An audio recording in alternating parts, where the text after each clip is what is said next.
এখন থেকে দ্বিতীয় বিয়েতে প্রথম স্ত্রীর অনুমতি আর আইনগতভাবে বাধ্যতামূলক নয়। সম্প্রতি হাইকোর্টের এমন রায়ে চলছে আলোচনা সমালোচনা। 1961 সালের মুসলিম পারিবারিক আইন অধ্যাদেশের বহুবিবাহ সংক্রান্ত ধারা বহাল রেখে আদালতে জানিয়েছেন, দ্বিতীয় বিয়ের ক্ষেত্রে মূল শর্ত স্ত্রীর অনুমতি নয়, বরং সালিসি কাউন্সিলের লিখিত অনুমতি। 3 বছর আগে দেওয়া এই রায়ের পূর্ণাঙ্গ অনুলিপি সম্প্রতি প্রকাশিত হওয়ার পর মোনালিসা হেভি ফ্লো 15 পিস প্যাকেটের সাথে 8 পিসের একটি প্যাকেট একদম ফ্রি। বিষয়টি নিয়ে নতুন করে বিতর্ক শুরু হয়েছে।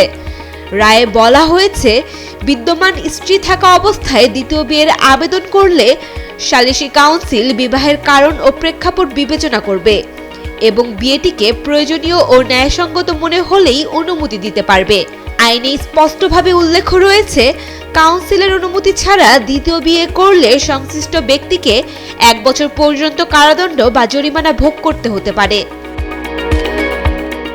যদিও এই আইনের বিরুদ্ধে রিটকারী পক্ষ দাবি করেছিল, এই বিধান সংবিধানের সঙ্গে সাংঘর্ষিক এবং এতে নারীর সমান অধিকার নিশ্চিত হয় না। তবে আদালত সেই যুক্তি নাকচ করে রুল খারিজ করে দেন। আইনজীবীরা বলছেন, এই রায়ের ফলে বহুবিবাহ সংক্রান্ত আইনি কাঠামো অপরিবর্তিত থাকলেও সামাজিক ও নৈতিক প্রশ্নে নতুন করে বিতর্কের জন্ম দিয়েছে।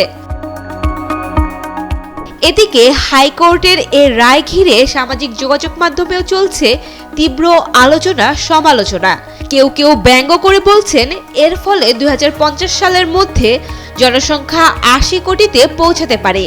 আবার কেউ প্রশ্ন তুলছেন, পুরুষরা যদি একাধিক বিয়ে করতে পারেন তবে নারীদের জন্য সে সুযোগ কোথায়? মজার ছলে কেউ বা বলছেন, এমন স্বাধীনতাই কি আমরা চেয়েছিলাম?